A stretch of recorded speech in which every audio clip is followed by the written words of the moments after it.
Annamalai arrest ஆவார். போன்ற இண்டிபெண்டா இருக்கக்கூடிய பாடி இதுல என்கொயரி பண்ணட்டும், முழு உண்மையும் வெளியே வரட்டும், அதுக்கப்புறம் நம்ம பேசுவோம். நீங்க பள்ளி கல்வித்துறை அமைச்சர் சொல்றதையும் எடுத்துக்க வேண்டாம், நான் சொல்றதையும் எடுத்துக்க வேண்டாம்.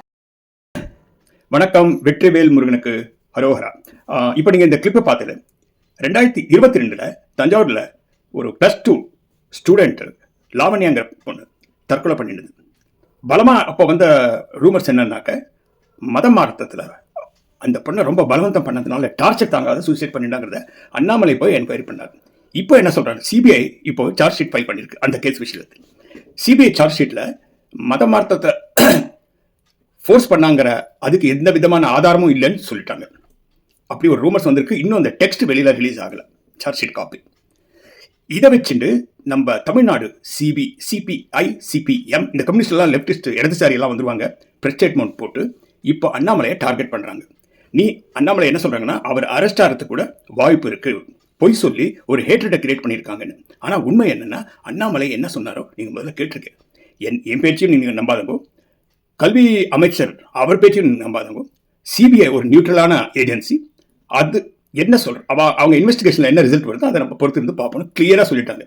ஸோ அண்ணாமலை மேலே கேஸு ஒன்றும் இருக்காது, ஒன்றும் பண்ணவும் முடியாது, சும்மா பிரச்சாரம் பண்ணுறாங்க, பண்ணிக்க வேண்டும். ரெண்டாவது விஷயம் என்னென்னா, அண்ணாமலை ரொம்ப உறுதியாக இருக்காரு.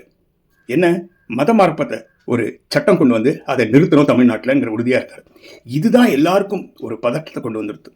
ஆல் மைனாரிட்டிஸு, இந்த ஹிந்துக்களை ஹேட் பண்ணுற எல்லா கம்யூனிட்டிக்கும், என்ன சிபிஐ சிபிஎம் டிஎம்கே பார்ட்டி ஒரு பாஜகவை விட்டு ஈவன் அதிமுக கூட அவங்களுக்கெல்லாம் ஒரு பதட்டம் வந்துடுது. இது நடந்துருமோ, ஒருவேளை அண்ணாமலை பதவிக்கு வந்தாங்க இதை பண்ணிட்டு வரோங்கிறது என்னோட கோரிக்கை. அவர் இந்த சட்டத்தை கொண்டு வரணும். அவர் தமிழ்நாட்டுக்கு அடுத்த தேர்தலில் கூட்டணி மெஜாரிட்டி வந்து அவர் சிஎம் ஆகணும், இல்லைன்னா டெபுட்டி சிஎம் ஆகணும்.